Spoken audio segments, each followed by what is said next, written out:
Hello बेटा, आज हम कंपनी अकाउंट्स का अपना लास्ट चैप्टर स्टार्ट करने जा रहे हैं। इसमें हमारा लास्ट चैप्टर है रिडम्पशन ऑफ डिबेंचर। रिडम्पशन का मतलब होता है रीपेमेंट करना।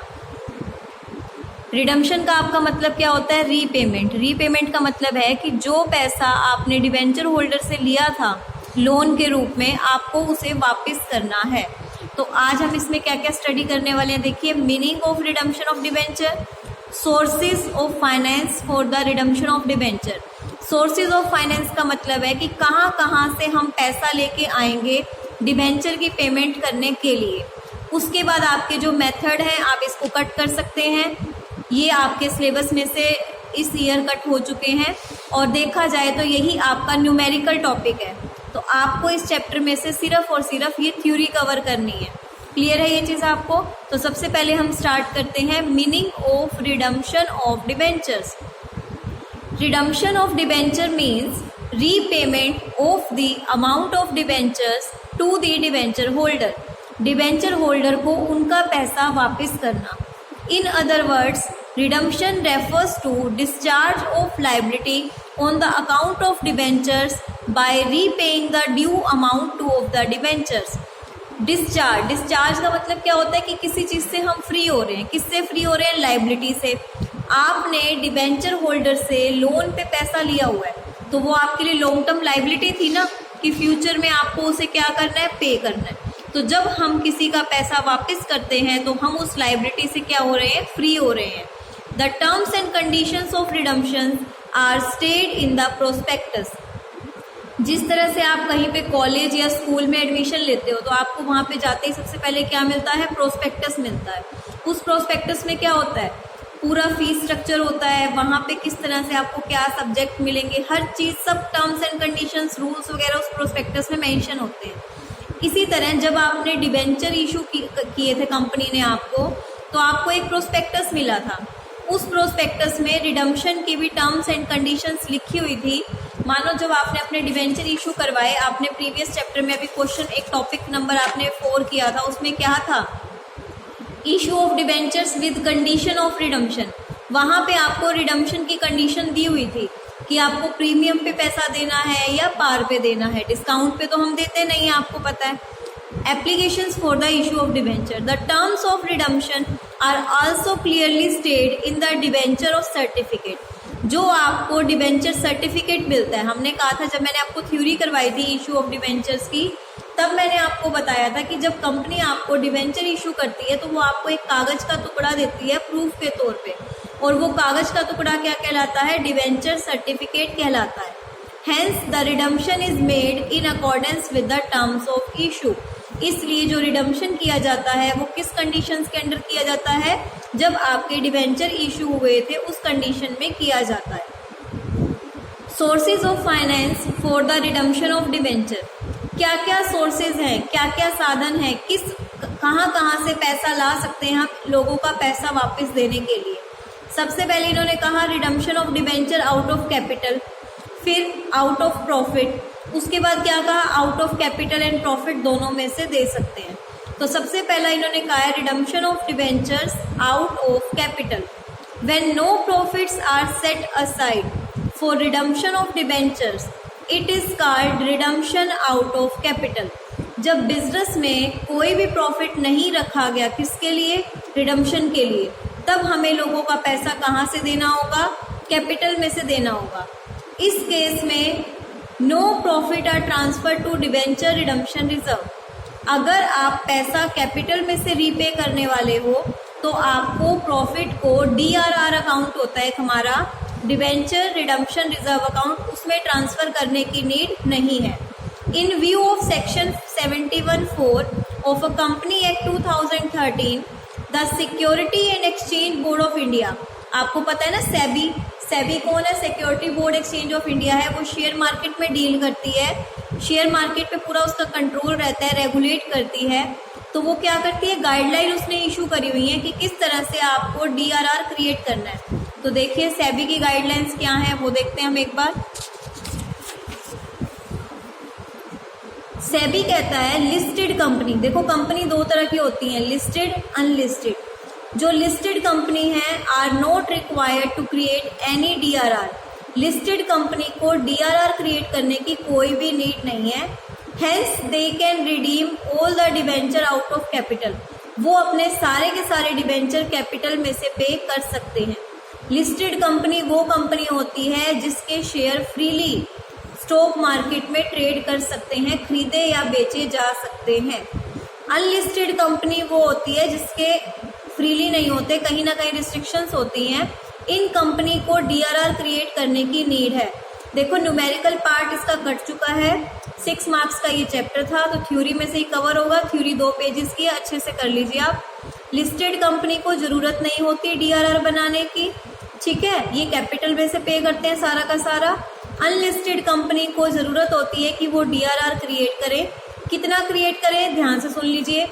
At least 10% of outstanding debenture out of the divisible profit. Divisible profit क्या होता है, कंपनी का जो ईयर प्रॉफिट आता है उसको जब हमें बांटना होता है, उसमें से 10% आप निकालो जितने आपके डिवेंचर रहते हैं पेमेंट करने।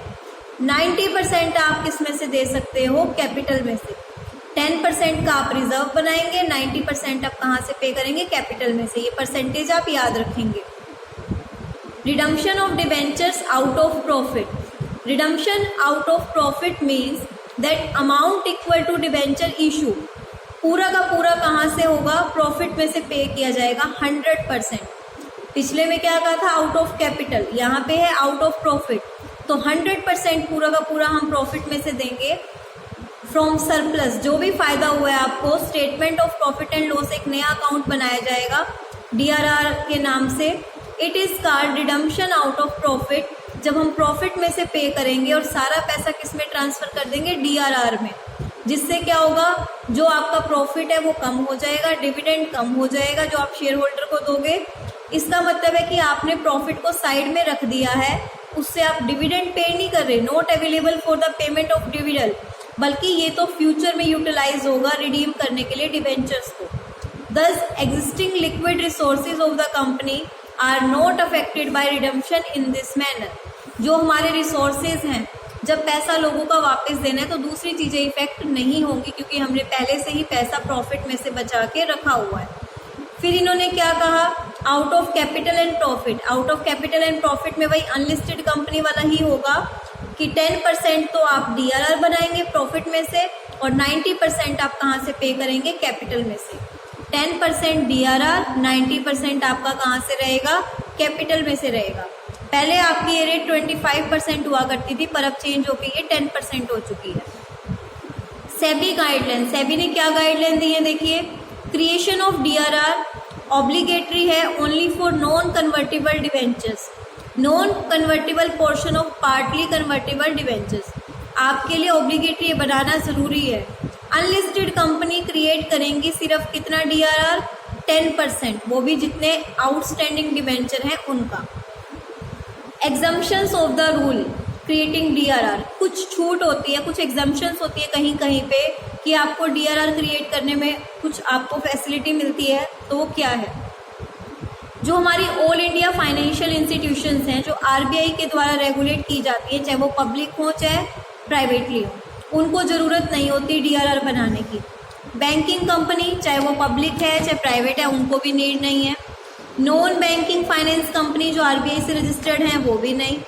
हाउसिंग फाइनेंस कंपनी जो नेशनल हाउसिंग बैंक से पब्लिक इशू किए डिवेंचर्स, या लिस्टेड कंपनी, इनको DRR क्रिएट करने की कोई भी नीड नहीं है, ये पूरा अपने कैपिटल में से पे कर सकते हैं। DRR डिवेंचर रिडम्पशन रिजर्व कहाँ पे शो होता है, तो इसका ये याद कर लो, 1 मार्क्स में भी आ सकता है, 3 मार्क्स में भी। ये इक्विटी एंड लायबिलिटी में आता है, बैलेंस शीट में, किसके अंडर, शेयर होल्डर फंड के अंदर। और शेयर होल्डर फंड में भी रिजर्व एंड सरप्लस के अंदर आता है। मतलब पूरी बैलेंस शीट का फॉर्मेट है इक्विटी एंड लायबिलिटी, उसके नीचे share holder fund, share holder fund में रिजर्व एंड सरप्लस होता है, उसके अंदर आता है DRR। फॉर एग्जाम्पल, आपके आउटस्टैंडिंग डिवेंचर है 20 लाख के एंड देयर इज DRR कितना होगा, 20 लाख का 10% कितना हो गया, 2 लाख। अब इसमें से 40% रिडीम हो गए, 40% हम वापस कर रहे हैं, तो हम 2 लाख का भी 40% जनरल रिजर्व, 2 लाख का भी 40% लेंगे और उसको कहाँ ट्रांसफ़र कर देंगे, जनरल रिजर्व में। जब भी हमें, ध्यान से सुन लो, कोई पेमेंट करनी होती है, जितनी पेमेंट कर रहे हैं उतना % ही DRR जनरल रिजर्व में चला जाएगा, क्योंकि हमें उसकी पेमेंट करनी है। Condition for investing 15% of the debenture maturing during the year. क्या क्या कंडीशन है इन्वेस्ट करने की, देखिए।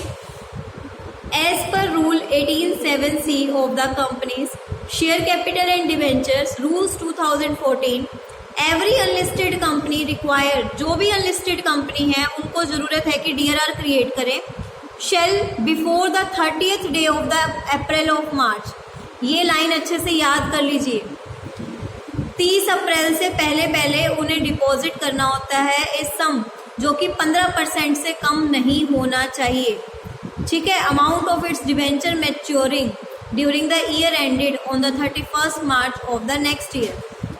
For example, if an unlisted company, अगर वो रिडीम करती है अपने डिवेंचर, जैसे कि 20 लाख है, 31 अक्टूबर 2018 को रिडीम होने हैं, तो वो इन्वेस्ट करेंगे बिफोर 30 अप्रैल से, 30 अप्रैल से पहले आपका 15% आपने अगर निकाला, 20 लाख का 15% होता है कितना, 3 लाख रुपए। तो इतना आपके पास पहले ही होना, इन्वेस्ट हो चुका होगा।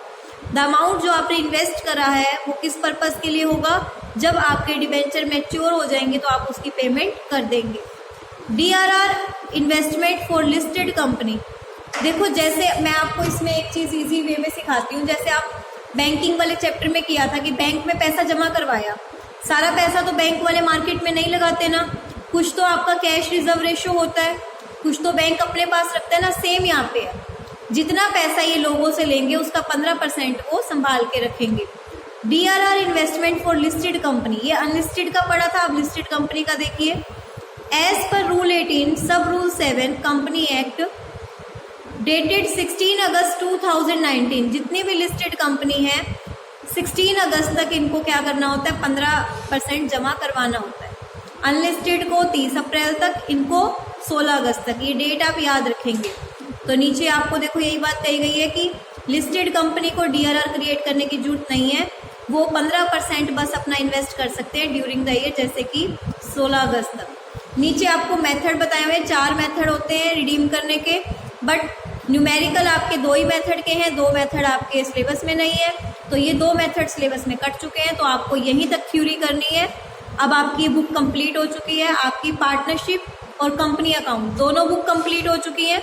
आपकी 3rd बुक है, मैं यहाँ पे नाम लिख रही हूँ, जिसके पास नहीं है वो अरेंज कर लो।